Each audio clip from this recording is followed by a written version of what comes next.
Salam qadirli vatandaşlar, salam ehrivan iyileşler.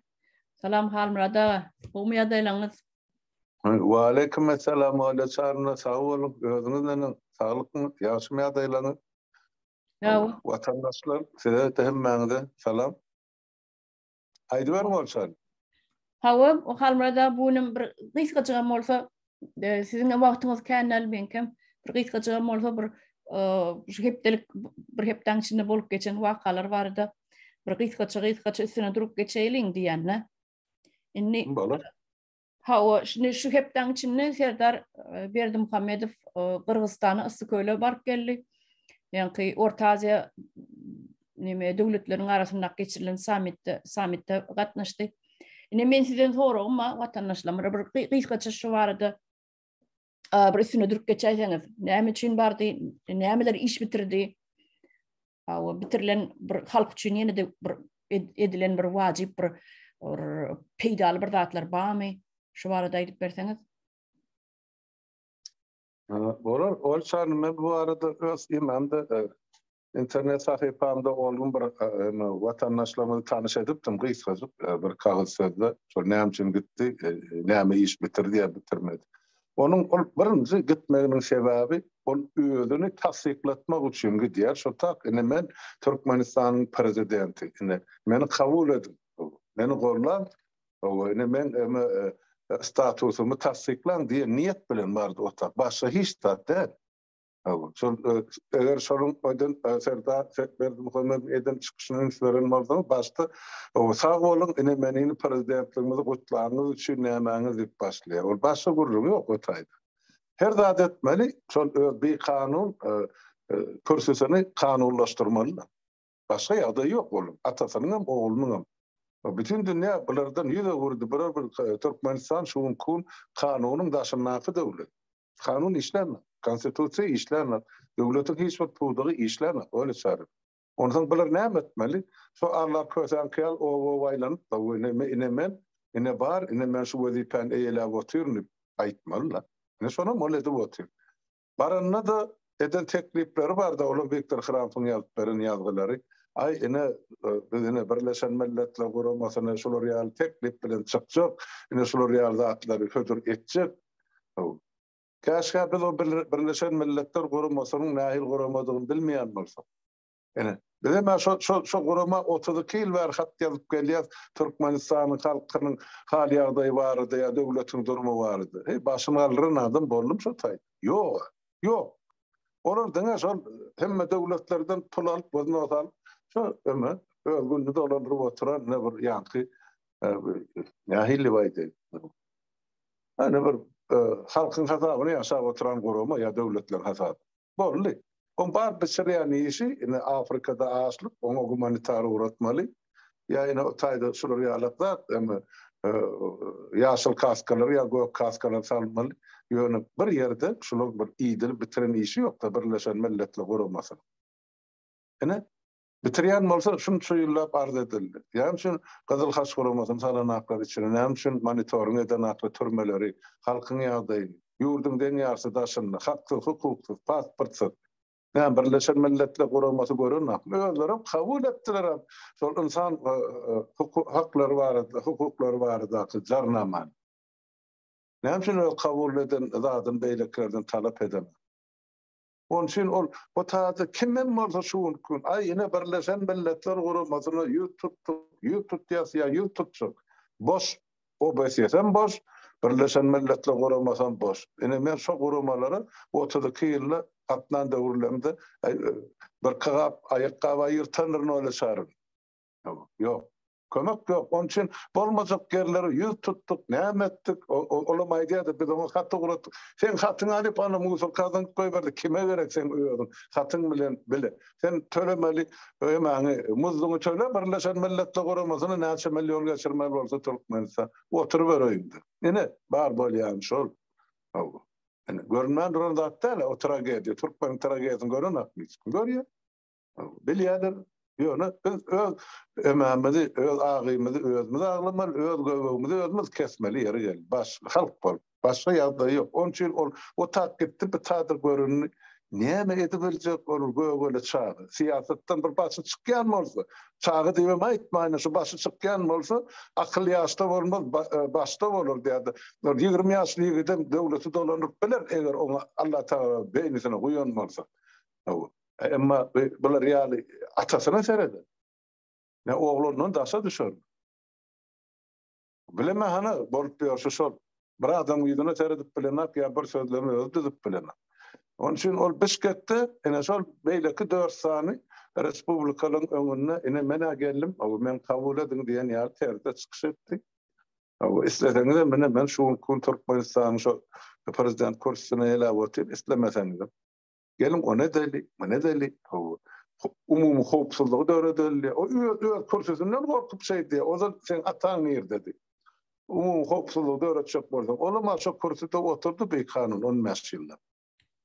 Sonra kendi oylaşan, bula hiç birine şu sorulara cevap yoktur. Onun için onu men hataba da alamak, devletin yankı kadmasından bir topar pul karşılap gidip gelir. Başka bitiren işi yok. Bitirmeden işesi. Ne son? Kıysa çaysam. Ya o, halmada doğru ayttınız. Şu Birleşen Milletler Kuramasam, OBSY'm, bulan var boş edara. Doğru, katı doğru ayttınız. Korumpirven bir idare da.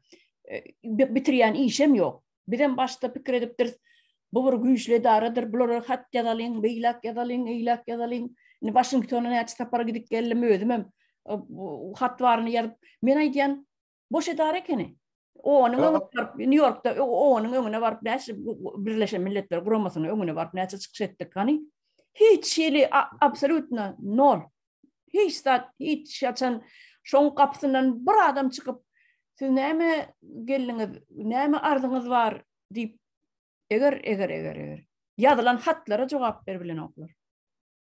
Onuň türkmen kime gerek? Gerek däl. Halmana da gerek däl. Şoňa türkmenler düşünmeli. Biz hiç kime gerek däl özümizden başga. Biz öz göbegimizi özümüz kesmeli. Halk özü yerine ayağı dyýdyna galmasa, halk özü birigip ýanky öz hak hukugyny soramasa, täze Türkmenistan döwleti, demokratik döwleti özü gurmasa, o da misal edibilen o besede beýleksem. Ana bardylar. Barlygy, komissiya näme edip gaýtdy? Ana dünýä halkara saglyk goraýyş gurama näme etdi? Pandemiýa ýok diýip gaýtdy. O taýda mazarlyklaryň doly adamdyr. Ýok diýä. Gaýtam şoň oturan OBSYň oturan adamlarynyň OBSY diýen bagyşlan ýanky dünýä halkara saglyk saklaýyş guramaň, bütün dünýä saglyk saklaýyş guramaň agzalarynyň oturup iýiç baseýniň gapdalyna oturup iýiç oturan suratyny alyp näme goýberen ýanky gaýtam oda bir täzeliklere goýberipdir. Ona ma 4 ýyl batdylar şo goýberen üçin. Ine Türkmenistanyň demokratiýasy. Inni ýanky halmada ýene bir soragym bar size. Ine ýaňy ýakynda Putin Irana bardy. O taýda Türkiýede bar. Ýanky beýlik döwletlerim bar. Bular barada näme bilgileriniz bar? Näme üçin Putin Irana bardy? Näme soruyor? Birden isleýärmi? Men pikirimçe yönelüge barmadı diýip düşünýän.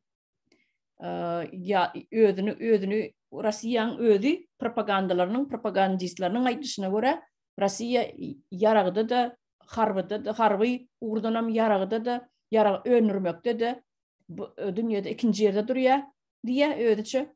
Ýöne emma yaragy bu torana meňdiýär. Men pikirimçe eger yarag soramaga baran bolsa, siz bu arada bilýän atlaňyz barmy? Ha bolur. Şoňa geçmäkem ýene de şu atalogy barada aýtmaly zat barda. Şolar her zady bokurdogyny ýyrtyp, subut etjek bolýarlar da. Şolar ikisem ýanky resmi ýagdaýda häkimet başyna oturarlar. Biri prezident kurtusyna, beýleksem ýanky halk maslahatyny ýolbaş. Ýokmen. Atadan çykaran hokpasyna maýdaýly watandaşlary. Ol Ýaponiýanyň öňkü premier ministri Abe Shinzo. Onu yani yakınlıkta atım öldürdüler de neresen. Şimdi bir näme diye kurban olayım. Son hatırasına sadaka veriyor. Okadım eşittim abi. Hatırasına o sadaka veriyor. Hey, doğman geçen sen sadaka verecek bolsan milletin yüzlerce milyonlarca tane kimsizlikle mazarına yatır. Türkiye'de sonra yelget. Şoları sadaka ver, şoların hatırasını tut sen. O yurdun dünya o çetinne. Ödem din ayratin, millet ayratin, bir adama hatıra tutup sadaka verip onun mersi bol. Bulan edip oturup oyunu sorsa öyle sarında. Göz boyolçuluk. Göz boyolçuluk. Inni Putinli mesela geçti. Ama Putin bilen Putin Orsiyet bilen İran'ın arası elmeden o nämede bir ýagdaýda haçan Amerika karşı ikisi uruşmaly bolsa ya görüşmeli bolsa ya bir iş alyp barmaly bolsa. Ene şular elmeden ikisi bir terden gopýandy. Bir 10 ýyllyklyň siýasaty. Şuň kadar ol Reza Pehlevi ol 79-njy ýyllardyr bolsa. Şondan märi şular Amerika bilen ittepeşik Putin'im onu da şolary adamlar ýollaşylar gerek. Kemen bolsa bir ýerine baglamazlar. Türkmenistan o Penjab'daki dip düşünýär, oňaň ýanynda İran goňşusy. Näme üçin baryndyr? İran'da tehnologiýalar bar, ýarar tehnologiýasy bar, beýlekisi bar. Demek ya şolardan ýarar dileme baryndyr. Olarda da bar da İran. Ya da İran'a bir ardardak narktan gaz satsaktır, nevit satsaktır, onu menne ýagdaý pete düştü. Ya Orsiýada iýmet dilep barandyr.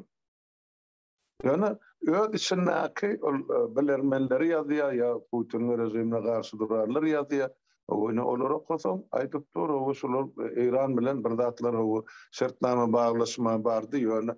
O taýda paltasy daşy degdi, sebäp İran eger sanksiýa garşy Orsiýada bir zatlar kömek etse, ol öňküji durumuna bitirjek. Putin bolsa şu özüne tarapdar ýygnaýar.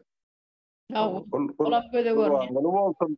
Oğlu bolsun, şu halkyna görkezmeli, men töwereginde adam bardy. Ol ýem Ýewraziýski forumda getirip ýanyna ol Tokaýew oturtdy bol, olam oňa ters jogap berdi, bolny gutardy. Başga döwletden ýol başlamaýar gatay. Şular ýaly Putin'in ýagdaýy gaty agyr, dogrusyny aýtsak, siýasat tarapdan ol agyr, ýeke özi bütün sivilizasiýanyň dünýäde ol ýeke ýalňy, oň ýoldaşy ýok. Xitay diýjeksin, Xitay hem bahmidi bilen. Eğer Orsiýet ýykylsa, onu mana Orsiýetin ýokary ýanynaky Altaýdan aňyrdan öz gatawyna geçirjek. Yer bar, baý topraklar bar. Ona mı Käbir media işleriniň aýtmagyna görä Putin ýeke galy diýýär, ýok ýeke däl gapdalyna gollaw berýän Türkmenistan we Täjikistan bar diýär. Öyle sarnıyor, orada näme gollaw berjek, onu kollegasyna teskinip beren adam. Ýöne bilýärler. Olan hemmesi bilýär. Şolsany orta diýen, merkeze diýen ýol bolsa hemmesi bilýär. Putiniň güden dağ bularyň gününe. Ondan bulary öz halklar götürermi, götürmezmi? Gaty ullokan sonra usully bu. Ol bizimkilere duran ýerine bir hepde ýetmän ondan. Hakimiyeti elini galdyryp tawşyrmaly bu. Olam aýnynda görünen ýal görünüp duranda. Täjikistanyň halky olaram şydajak, Özbegistanyňky görünüp dur. Iwaşa me nasym diýip awatan soýna gotyp. Kazakstanam ikarada o. Olam mene koduň arasynda galy Kasım Jomart. Nähil bolýar onuň Kasım Jomart bilýän reýtçi işini. Biler olan tak paka näme diýär?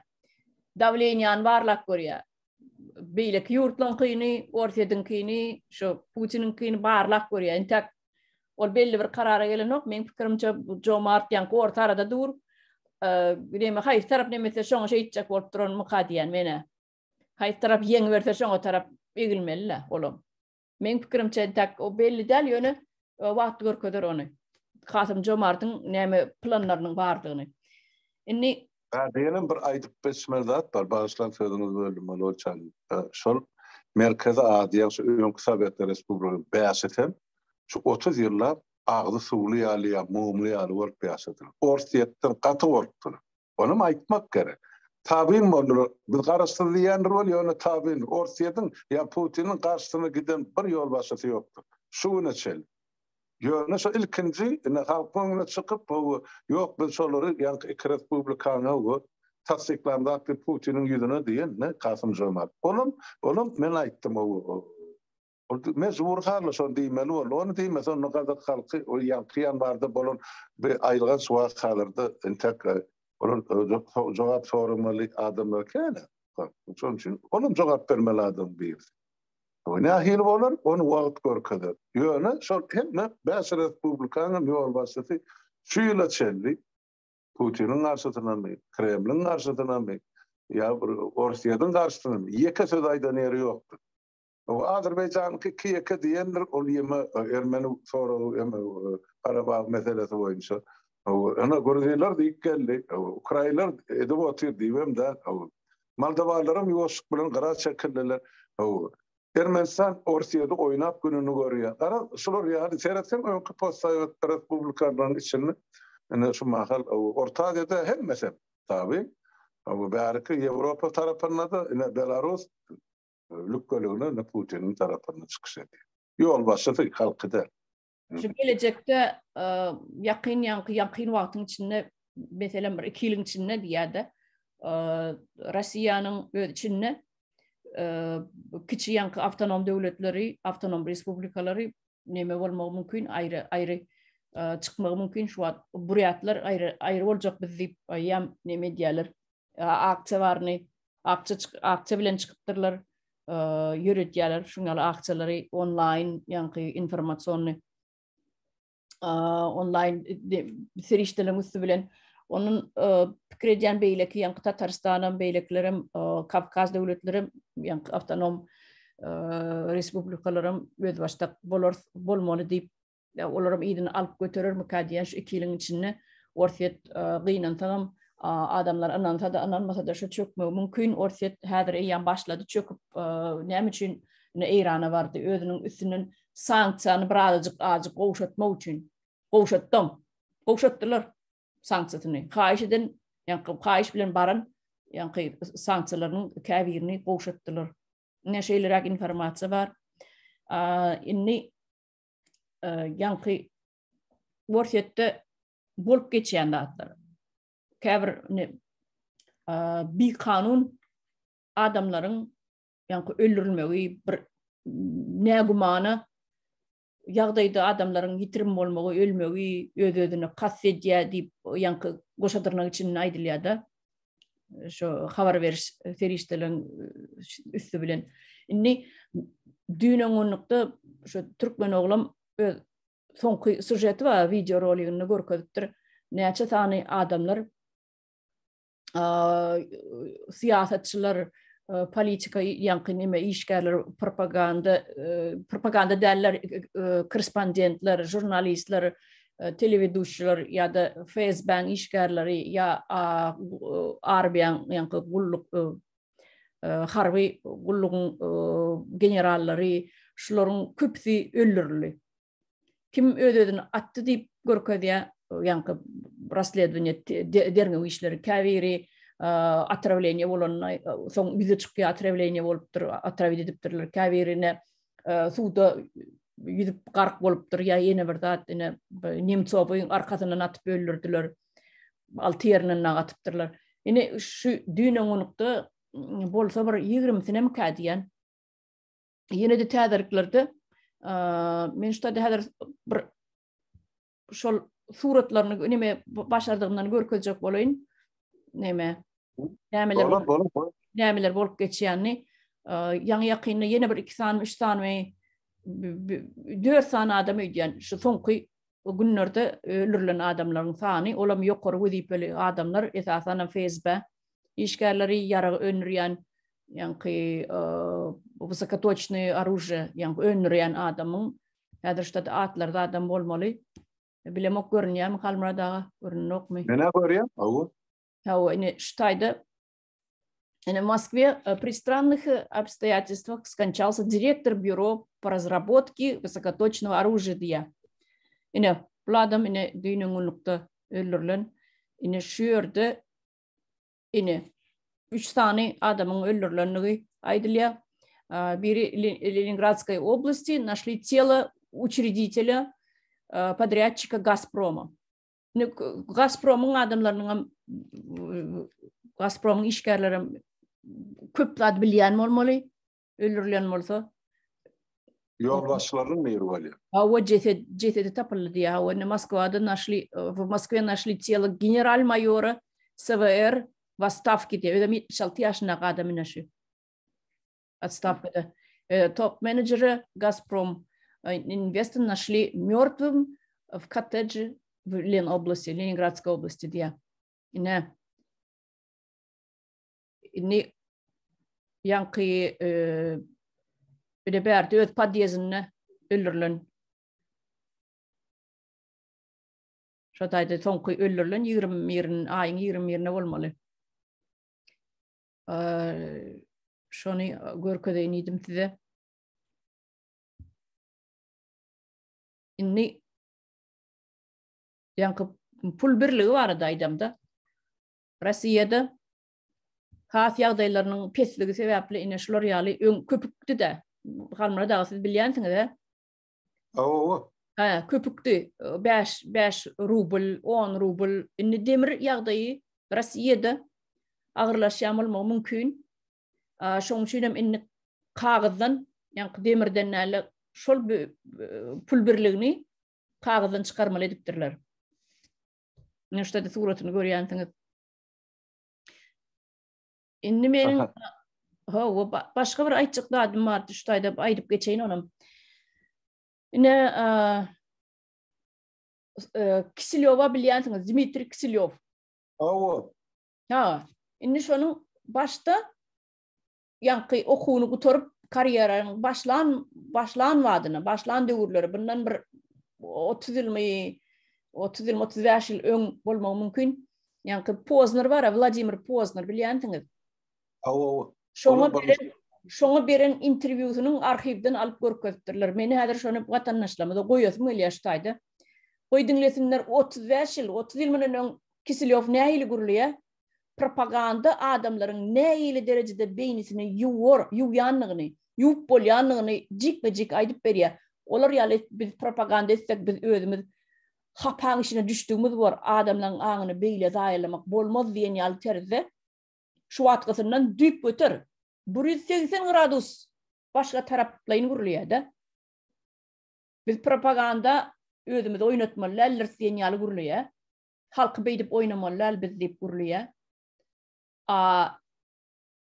Inni edil häzirki döwürde alyp barýandy, düýp öter başga şu adamlary nähili pulo satylýanlygyny men şurada watandaşlara aýdysym geldi. Pul üçin propaganda ýürüdýärler. Propagandaň üstüne halkyň beýnisini oýnaýarlar. Ine Türkmenistanyň biziň Türkmenistanyň içinde bolup geçýän zatlar şular bilen deňeşdiresiň gelýär. Şol ýanky şu wagtky propagandist bar.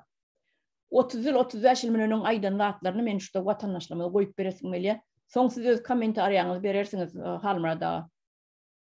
Bala.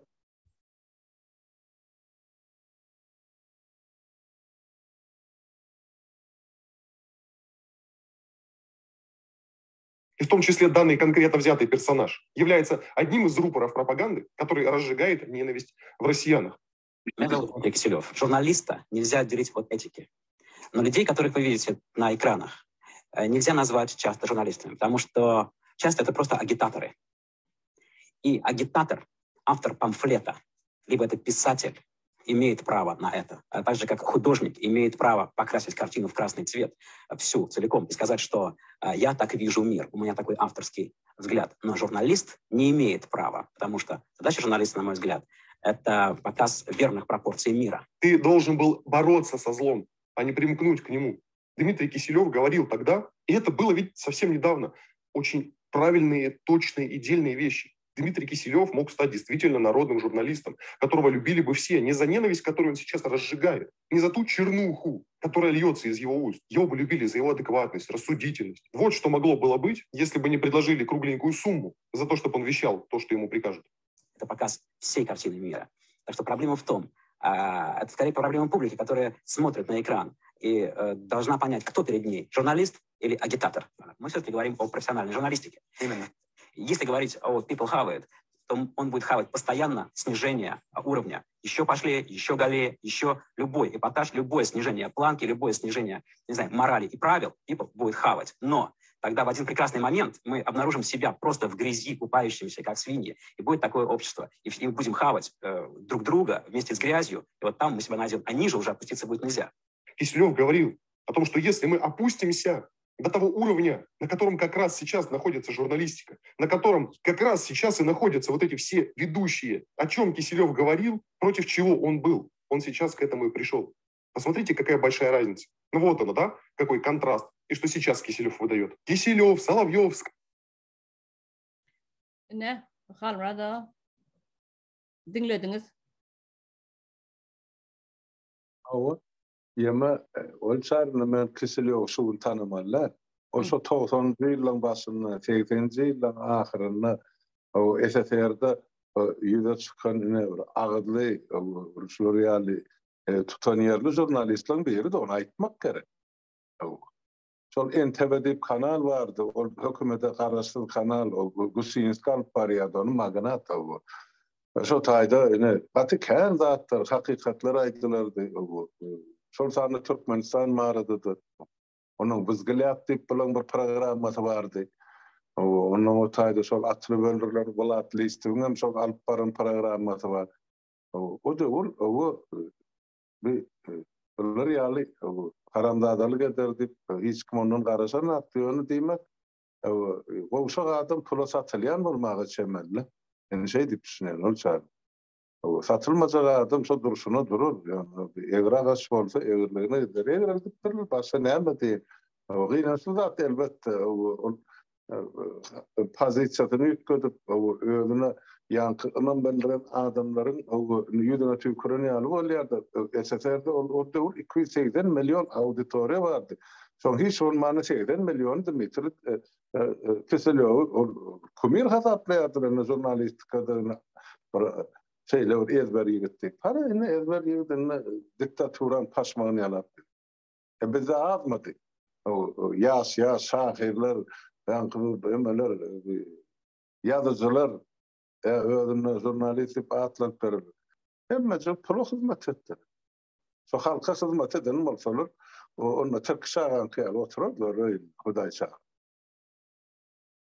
Yani insap diýilen adam hemme kişa deň berilmändiken, şoň üçin mene şular ýaly bar. O bilen pärinden tapar, ene gaga suwdy bolsa, ene kellesini ýalanaşlap jogap berjek iki adamyň biri şo, biri Solowýew bolsa, biri bu Kısilyow bor. O beýlekler adam tutup oturmaýan bolar. Jurnalistin däl, bolmagy da haky ýok. Ady bardy, özi ýok diýil şey. Ne şeyler var çarna. Bu arada ortaýatdaky jurnalistler bardy aýdylman bolsa bar. İçinde ana öldürülenler sany sajagy jurnalistler. Men ýalňyşmasam bilemapman. 200-300 adam bardyr şu 30 ýylda öldürülen jurnalist. Bar. Orta federasyonyň içinde. Ol hökman Moskwada tanyman jurnalistler, ana yerli jurnalistler öldürýärler. Şol öz pikiri üçin ýa ene mesela Maýda Tatarstan garaşsyz bolmaly, ýa Başgyrystan beýle bolmaly, ýa Kurdistan eýle bolmaly, ýitirmediler şol. Başarıdatlarym, jurnalistlerim şol adamlar hiç bir yok, ekranda da yok, durmuşda da yok. Biz şol döwürde şolamyzsan şol adamlar bilen käbirler bilen işleşdik, käbirler bilen pikir alşdyk. Şykşadan ýerlemizden bar belelikde. Olum görüjligi bilen gazaplan. Olaryň bizim ama halkymyz bardy, respublikamyz bardy. Ýazan diýen ýerler gatkan, öz şahsy durmuşymyz bardy. Görmä düşende NTV'de bugün ne bu nasıl ber durdu biz bardy informasiýa şulardan bir ýitirmedi. Kısilyow da Yevgeni Kısilyow. Onu miýdiler, onu ýokotdy. Şu mar Ukrainada bir ýerde ýaşapdy. Salyk Şusterem şoň ýaly. Olam men Moskwada işleýän ýyllarda 92-94 Adatlyk radiosynyň Moskwa Rus kurulunyň Moskwa bölüminiň başlygy. Häzir olam Mehmede Ukrainada. Kän. Şeylere, reislere aytıp vermeli orada çağırın. Ben o adımları tanıyorum. Sağ olun, beren gurullarınız için gatty dogry zatlar aýtdyňyz. Ine men şu ýerde biziň watandaşlamada da ýene şol ýanky goýan sujetleriň üstü bilen üstüni getirmekçi bolýanna halky gözüňizi açyň diýesim gelýär. Ine şu Kiselov ýalylar we Salavyov ýalylar we şular ine pul satylan jurnalistler. Bizde Türkmenistanda da şular ýaly türkmen jurnalistlerden bar pul satylan şularyň alyp barýan propagandasyna ananyp bolmaz. Ananmaň diýjek bolýan. Sebäbi ine ýanky video roligini hem için koydum ben. Öz kulaklarınız bile eşitdiniz. 30 yıl mınının aydan zatları häzir özüne kapma karşı. Menine şulary al pulo satylym diýip açaçan aýdyp berýär size. Many çykaryp bolýar da. 30 yıl mınının näme diýär? Inneki şuun açyň telewizory näme diýär? Ine halkyň beýnisini näýilýär. Pulo men satylym diýen manyda çykyş edýär häzir kun. Yani ödüňiz deňeşdirip görürsiňiz, şoň üçin watandaşlarymyza aýdýan gözüňizi açyň, giňrak, gulaklaryňyzy arasalaňda goýup diňläň. Bu ýanky propagandistler diýen zatlaryny ananyp oturmaň. Olar pul nalýa diýmeler diýerler. Diýdirýän zatlaryny diýerler. Diýip pul alyp oturýarlar. Ine biziň türkmen käbir watandaşlarymyza meýdir şolar ýaly. Sizin beýnileňiz ýuwmak üçin giýje bunu ekrandan düşenoklar. Şonu analiz etmeni başaryň. Şonu aýdasym geldi. Gaderli watandaşlar. Bolýan halmada şu ýerde tamamlaýsak diýen aýtjak gojaklaryňyz ýok bolsa. Yo, sağ olun. Katı doğru misal getirdiňiz. Ine şol bir jurnalistiň ykbalyna ortaýadan gelip düşen günü de ýa halkynyň Edilýärdi. da näme dip näme aýtjak bu goşara zat ýok berdi. Şonu Kiselyowy tanamayan adam ýok. Men deň duşlarymyň içinde ýa şol döwür siýasat bilen meşgul bolanlaryň içinde. Günni NTV'de iň öňde barjy, SSR'de iň öňde barjy ýanky demokratik neşirdi. Şol jurnalistlaryň ady milletiň agyny. Ana seredin şol milletiň agzyndan beýnesinden düşüp dawanyň aşagyna ýetdi şol adamy. Pul üçin. Bä şunun demesi üçin haram ýaşaýyş üçin. Ýani bilen hemen alyp gider olur. Diňe beýawra üçin. Jogap karşılygy bardyr. Ýöne ortadan halky şuň ýa barat belläp geçdiňiz we gün-günden kynlaşýar. Ykdysady ýagdaýym, siyasi durumum ortadan milletlerin başyny galdyryp başlady. Men kän gördüm şol ýerde sizde esadan Amerikada ýanky kongresiň öňünde buriyatlar, başgarlar, tatarlar öz başlyk boljak miting geçirip petisiýa ýönäp başladylar. Bolaram. Ol 9-njy ýylyň başynda şolaň bayramy wadyp bir tatarlaryň ýanky lideri bardy. Zenan Maşgal, Aýbaýdyk geldi. Ene ýetirim etdiler, ne dedigen belli däl bu görgüli. O şeýle Baýdyk geldi Zenan şu tatar halkynyň azatlygy üçin kän görüş, şu Anna Politkovskaya. Bular ne misal kän. Ýa-da menden Boris Nemtsov bilen 2-3 ýerde duşan adam karşı gülýärligi işletmediler, koymadı. Şu ortaýa tıkylany Nemtsovka dip öz puluny çykardyp, şol ýa-ki Nizhny Novgorod gidip ýaty näçe million ilaty açlykdan çykardy. Men şol da şu taýda 92-nji ýylda. Näme? Nizhny Novgorodda. Şol ýaly Orsiýady bir dünýä derejesinde döwlet etmäge mümkinçiligi bolan siýasatçylarym bardy, ykdysadyatçylarym bardy, alimlerim bardy, jurnalistlerim bardy. Hemmejin ýok etdiler. Hemmejin ýok etdiler. Asy sorsuz ýitirýän mene Putiniň rejimi. Edilýärdi. Başga näme ýok diýip aýtsalar, ana tutnam. Ýa. Mene Bolýa halmada sağ bolun, taňyr kasyn. Berim sağ bolun. Gurulnaryň üçin. Indi köpleklere täze sağ oturup watandaşlar siziň hem meňiň oýuňyza sağ oturup. Bolýa sağ bolun.